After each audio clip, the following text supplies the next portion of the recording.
Hi, and welcome to the 2023 Nahant Marsh Education Center Volunteer Orientation.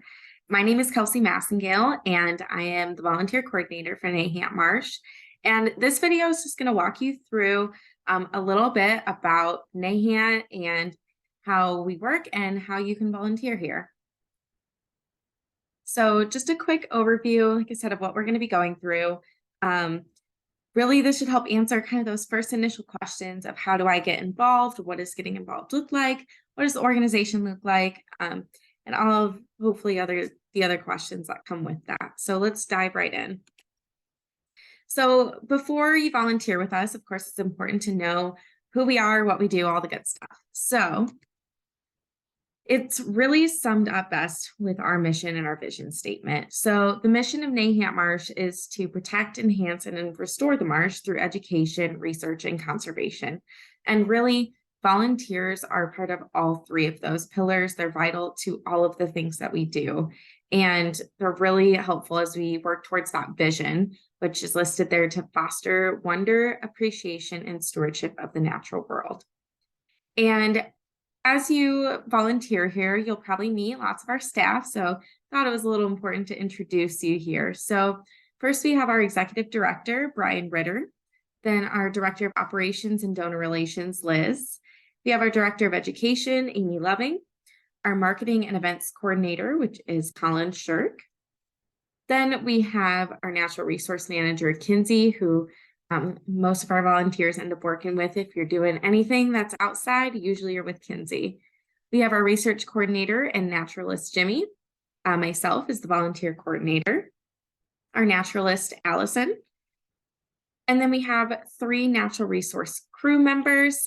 We have Maddie there, who is also our animal caretaker. So she does a lot with our animal ambassadors.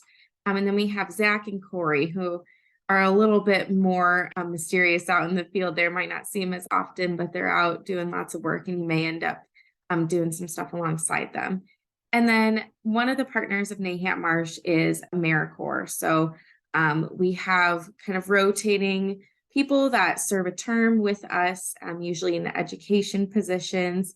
So they help to do some programming. So you may get to meet a couple of different AmeriCorps naturalists, depending on when you volunteer with us. So Nahant Marsh is roughly 380-acre urban wetland preserve. So we've got a lot of different parcels kind of spread out throughout the southwest part of Davenport in our little Nahant corner. And so this map is a little bit more zoomed in on our main properties. And you'll notice that one rectangle is a slightly different color than the rest, and that's because it's a newly acquired parcel just here in late 2020, early 2023. So that part is brand new, and that added about 60 acres to our preserve. So if you're doing work with us, you're more than likely going to be on the main marsh here, the main properties. So we have the largest square, kind of or not square, polygon, if you will, in the main portion of the screen there, and that's going to be our main marsh where our education center is, all of our trails, and then on the northern portion is where we have some fields that we frequently work on and have volunteers help us out with. You may end up doing some stuff along the Clark property and on occasion in Carp Lake. Now, this is a little bit more zoomed out. You can see there are some more of those smaller parcels. This map goes a little bit more in depth on some of the different ownerships and stuff that goes a little bit past what you need to know as a volunteer, but it's helpful to see big picture where we work. And then this is a little bit more zoomed in. So we went back and now we're going back up close. And this just shows a lot of the different amenities that we have in the main area of the marsh. So we have lots of trails and of course our Ed Center. We have some viewing platforms, all kinds of other things. So we'll kind of use some of these different points of interest and the different parcel names as we give directions, of where volunteer opportunities may happen. But we'll always be sure to include some kind of map or our directions and try to make it as easy as possible to find where we're working. And then finally, with our main overview here, we have the Ed Center. So here in the Ed Center is where we have our public programs. It's where we have all of the staff offices. It's where we have our classrooms. So this is the hub. A lot of our volunteer opportunities will start here or will meet here if they're not occurring here on their own. So this center is really where everything is taking place. Now our center is open to the public on weekdays, 8:30 to 4:30, and then on the weekend, we're open on Saturdays from 9 to noon and extended to 3 o'clock during the busier season. And so as a volunteer, you'll probably get to interact with some of the visitors that come through because, as you can see, we have a bunch of different amenities that attract people to come and visit, along with, of course, the beautiful marsh. So now that you know kind of what we do today, let's talk about how we got here. Nahant has a really unique history and is always important, I think, to recognize when we bring new people here and see kind of how we got to this point today. So if we're taking a look way back, pre-civilization here, Nahant was once part of the Mississippi River and is now considered an oxbow lake. So what that means is, as you can see in the top image there, the river used to meander quite dramatically at one point in time. And as years, centuries, many eras went on, the river found the path of least resistance and eventually cut off that meandering channel, which then becomes an oxbow lake. And that is what Nahant Marsh is today. So flash forward here to the 1700s. This southwest area of Davenport was used pretty heavily for travel and bartering with Native Americans and settlers. So the land started to get utilized a little bit. The area became populated. And that takes us to the 1830s when the village of Rockingham was established. During this time, the city of Davenport also took the county seat. So we start to see some more development in the area. By the 1900s, this area was well known for its rail yards. It's called the Nahant Rail Yard and still is today. The area was also pretty well known for its high crime and poverty rates. So there's a lot of unique history that goes along with that down here as well. By 1969, the area that is today Nahant Marsh was the Quad City Skeet and Trap Club. So if you look at the picture on the right and kind of in the top there, you'll see that's actually the marsh. So sportsmen and women would come and shoot clay pigeons over the marsh and was utilized as a green space for that reason. Now, go forward some years and there started to be some problematic things down here. There was signs of lead poisoning with cattails that were misshapen and deformed, and then dead waterfowl such as geese that were becoming more and more prevalent. And by 1995, the U.S. Fish and Wildlife stepped in and recognized that there was this lead poisoning that was coming from the lead shot from these sportsmen and women shooting the clay pigeons over the marsh. And the EPA was then contracted to come in and dredge the marsh and take all of the soil out with that lead shot. So while it was a unfortunate way for this to come about, we always call this our lead lining, because without the area being a Quad City Skeet and Trap Club, without, unfortunately, this happening, this would have been, the wetland would have been drained, it would have been developed along with kind of the rest of our area. So in a way, it is a good thing, and that we now have this restored property, this green space that is taking up a large portion down here. So in 1999, the cleanup was completed and the gun clubhouse was actually converted into the education center, and the marsh was declared an EPA Superfund site. And by 2000, Nahant Marsh Education Center was established and continues to be maintained as a nature center and preserved today. Okay, so now that we've gone through kind of how we got here, let's talk about how you can be part of the future, how you can help us continue to grow. And that's, of course, with volunteering. So Volunteering at Nahant has a number of different benefits. The first one we have listed here is it allows you to give back to the community by sharing your unique talents. We know that everybody has a different skill set, a different interest, a different background. And I think we have so many different ways here that you can share what you do best in a way that gives back to the community and, of course, to the environment as a whole. If you're volunteering with maybe your coworkers or a group that you belong to, or even just a group of volunteers that you've joined, really helps to build together that or build that team spirit together and create that teamwork feel, that camaraderie, that leadership, all of those skills that fall under that umbrella, working together on a like project with a common goal really helps to build that.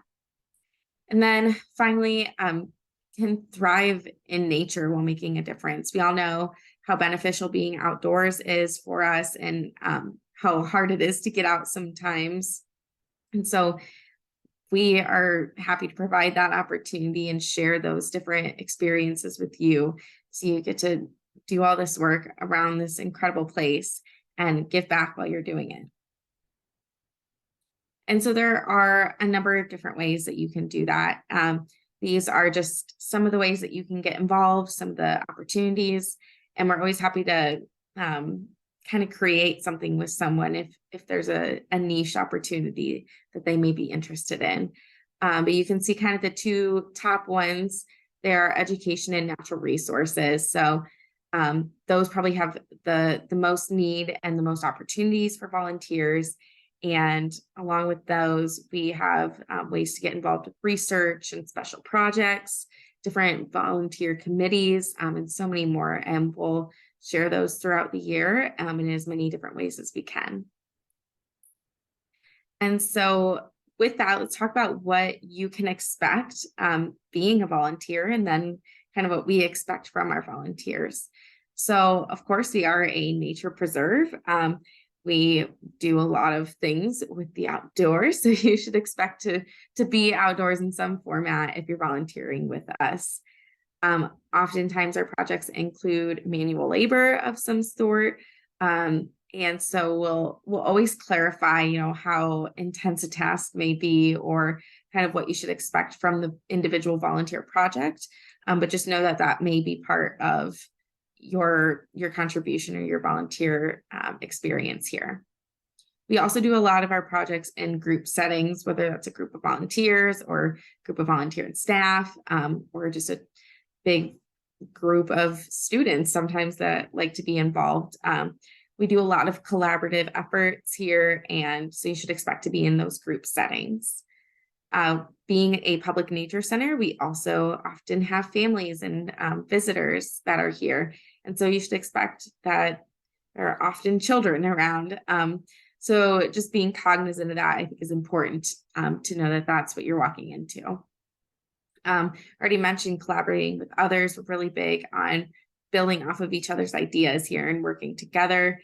And finally, you should expect that you are going to get this really in-depth experience of the marsh in a way that you might not as a regular visitor or just as a program attendee.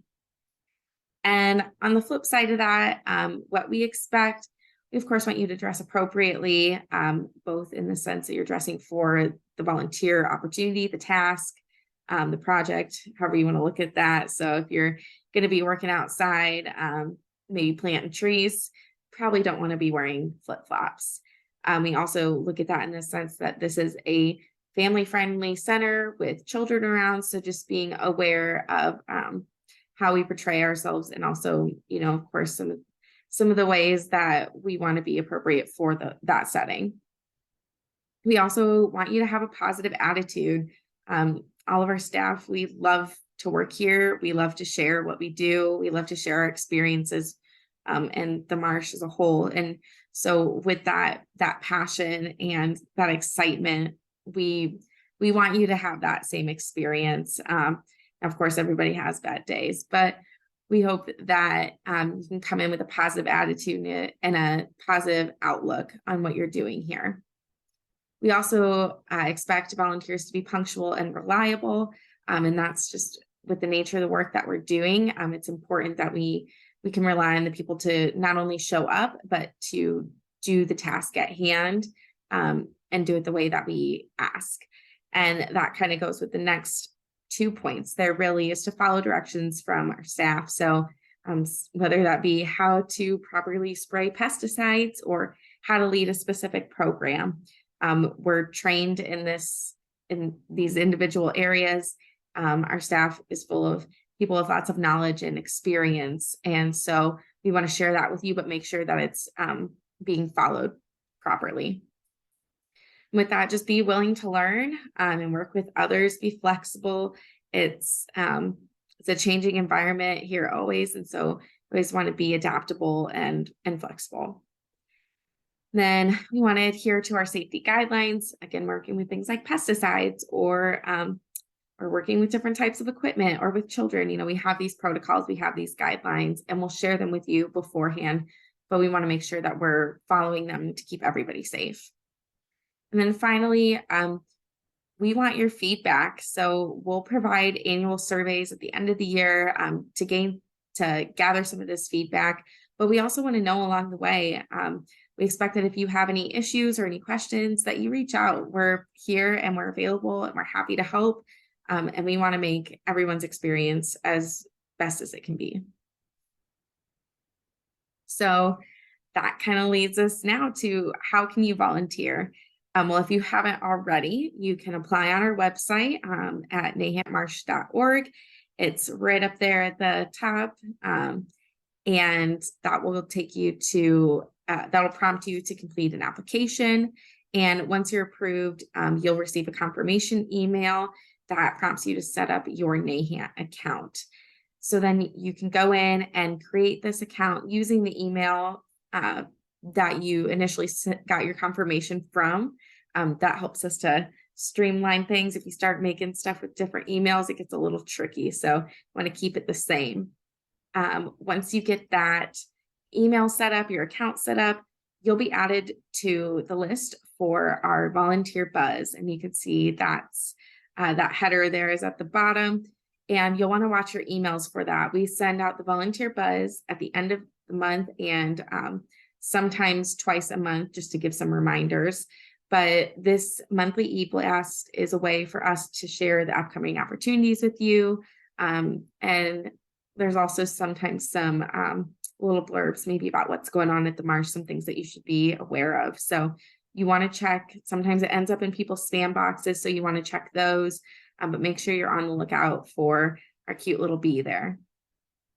Once you get the volunteer buzz, you can use the links in the project descriptions to sign up or to kind of RSVP yourself for a project. And then be on the lookout both through kind of pop-up volunteer buzz or reminders or on Facebook for different opportunities that may come up as the weather allows us to, or as our projects arise. And then finally, we want to track hours. So you can track your hours a couple different ways, and we'll go over that here in a moment, but tracking your hours is super important for a number of reasons. It helps us, first of all, kind of record what we're doing here as an organization, and it helps us to apply for and secure funding. It also helps you to know and kind of quantify some of the work that you're doing. And then finally, it allows you to be recognized at the end of the year at our volunteer appreciation event for all of the work that you do. So how do you track your hours, you ask? Don't worry, we've got you covered here. So you want to go to our website and log in to your Nahant account using the login button at the top. Once you've entered in your credentials, you've gotten into your account, you're going to want to click the drop-down menu in the top corner and choose My Projects. Now, any projects that you've participated in or that you signed up for should show up on this list. If not, you can shoot me an email or give me a call and I can make sure it pops up for you. But you'll choose the correct project and click timesheets there next to it. And you want to just double check that you have the right project in that drop-down menu. and click New Timesheet up in that blue box.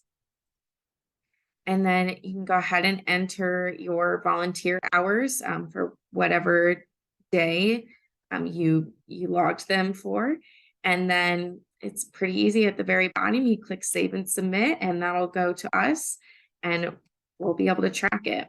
Now, if you have any issues going through this, we also have a form that's just like a fillable PDF on our website under the volunteer opportunities that you can complete and email, or we also have those printed and available at the Nature Center that you can fill out manually and turn in. However it works best for you, we just want to make sure that we're recording that information. And so what does all of this get you? Well, there's a number of things. We already talked about some of the benefits, kind of the wellness benefits and the teamwork and being able to thrive in nature. But you also get to directly impact the restoration and the health of this really important wildlife area. The marsh is the largest urban wetland on the upper Mississippi, and thousands of species rely on the marsh for survival. So you get to be directly part of that, which I think is pretty incredible. You also get to see and learn about tons of different wildlife and plants as well. So any and all of our staff are more than happy to share about any of the things that you see. I think all of us could happily talk your ear off about anything nature. So there's always so much to see and learn around here.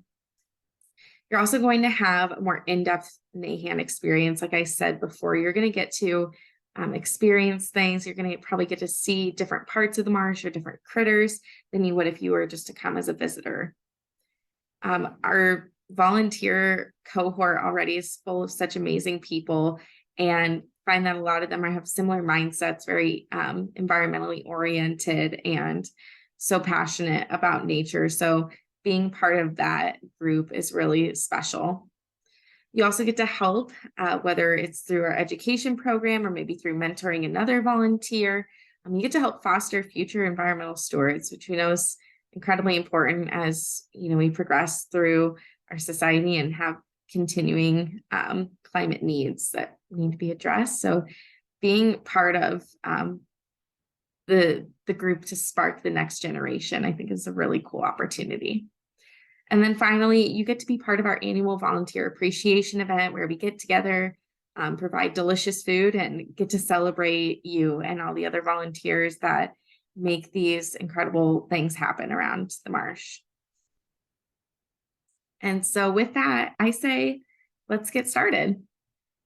If you have any questions at any time about different volunteer opportunities or how the process works, or questions along the way, we're always happy to help. You can get a hold of us through different emails listed on our website. You can give us a phone call or stop in and visit, and we're happy to help you that way.